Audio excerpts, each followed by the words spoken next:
Volaz'da ekskluziv Created by Ramin Yeraz təqdim edir.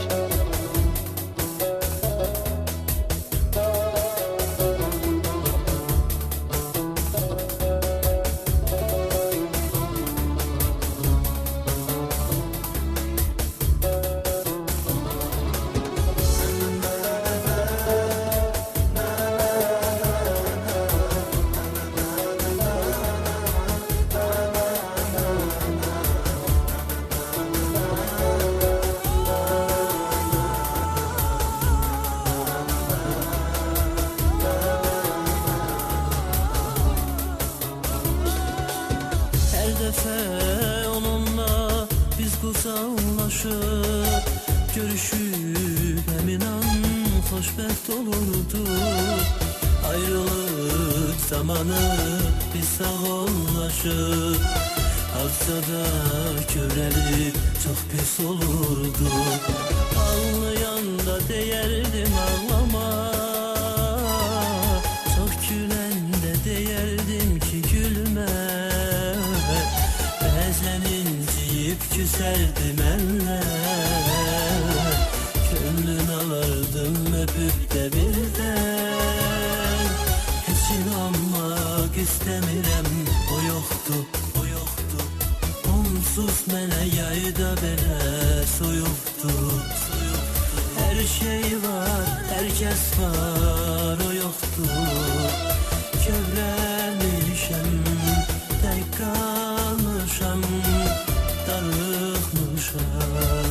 Onun üçün, onun üçün.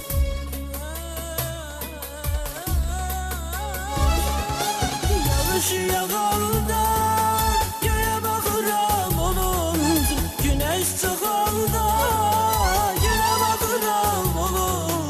Gecə olanda aya baxıram, onun üçün. Geçmir zamanım, derttir her anım.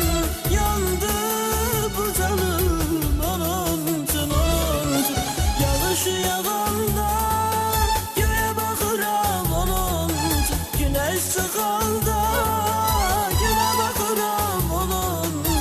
Gecə olanda aya baxıram, onun için. Geçmir zamanım, derttir her anım.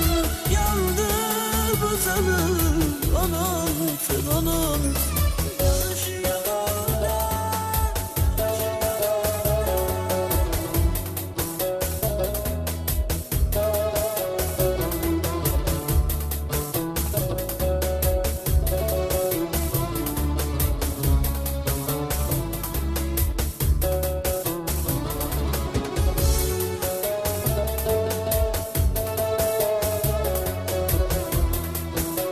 Created by Ramin Yeraz təqdim edir.